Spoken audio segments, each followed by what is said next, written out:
Koalisi Pemuda Papua dan tokoh agama Gereja King Mi di Jayapura, Papua mengecam Gubernur Papua Lukas NMB yang mengabaikan panggilan KPK. Sementara Menteri Koordinator Bidang Politik Hukum dan Keamanan Menko Polhukam Mahfud MD menegaskan jika hingga panggilan ketiga Lukas NMB masih mangkir, maka petugas KPK bisa melakukan mekanisme penjemputan paksa.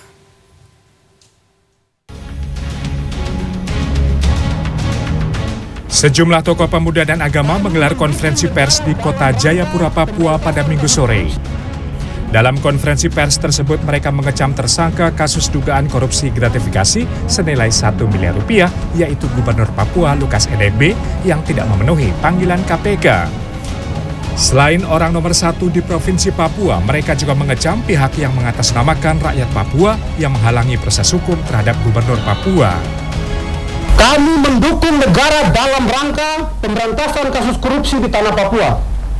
Mengecam oknum-oknum yang mengatasnamakan organisasi KMPI Papua dalam aksi demo Save LA tanggal 20 September 2020 di Jayapura.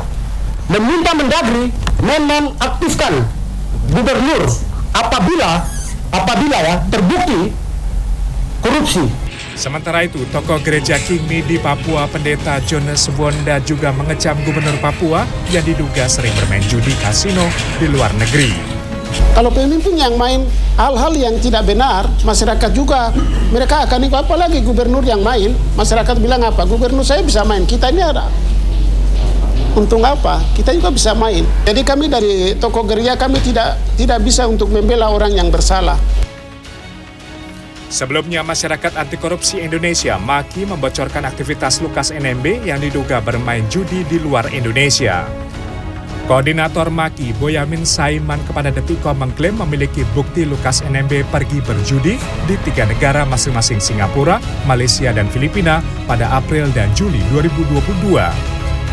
Menurut MAKI, Lukas NMB bermain di fasilitas judi ekstra eksklusif dan diduga menghabiskan uang hingga setengah triliun rupiah untuk bermain judi. Berjudinya kapan itu kalau dari foto yang ada bulan Juli 2022 di Genting Highland. Durasi berapa, segala macam itulah yang tidak bisa saya jelaskan.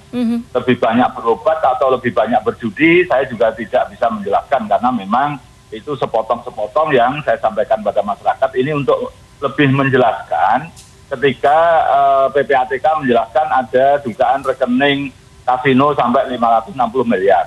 Saya juga tidak tahu persisnya itu apakah untuk judi semua atau bukan. Menteri Koordinator Bidang Politik, Hukum dan Keamanan Menko Polhukam Mahfud MD meminta Lukas NMB kooperatif memenuhi panggilan KPK.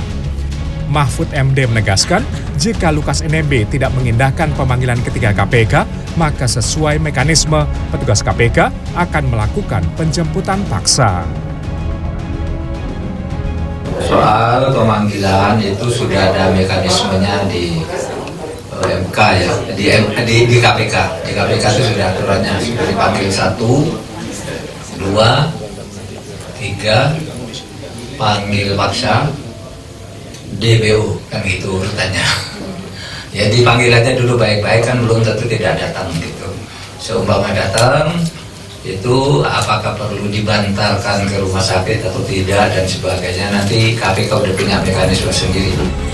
Komisi Pemberantasan Korupsi KPK telah 2 kali melakukan pemanggilan terhadap Lukas NMB untuk diperiksa sebagai tersangka. Namun yang bersangkutan selalu mangkir dengan alasan sakit. Terakhir, Lukas NMB melalui kuasa hukumnya Stefanus Roy Rening mendatangi gedung KPK Jakarta pada Jumat 23 September lalu. Stefanus Roy Rening menjelaskan kedatangannya untuk memberikan keterangan terkait kondisi kesehatan Lukas NMB.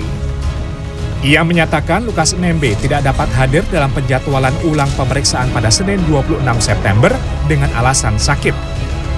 Hari ini kami konsultasi akan menyampaikan kondisi kesehatan terakhir Bapak Gubernur. Kita meminta kebijaksanaan Bapak pimpinan KPK untuk memperhatikan dari sisi pendekatan kemanusiaan agar Pak Lukas bisa mendapatkan pelayanan kesehatan yang terbaik.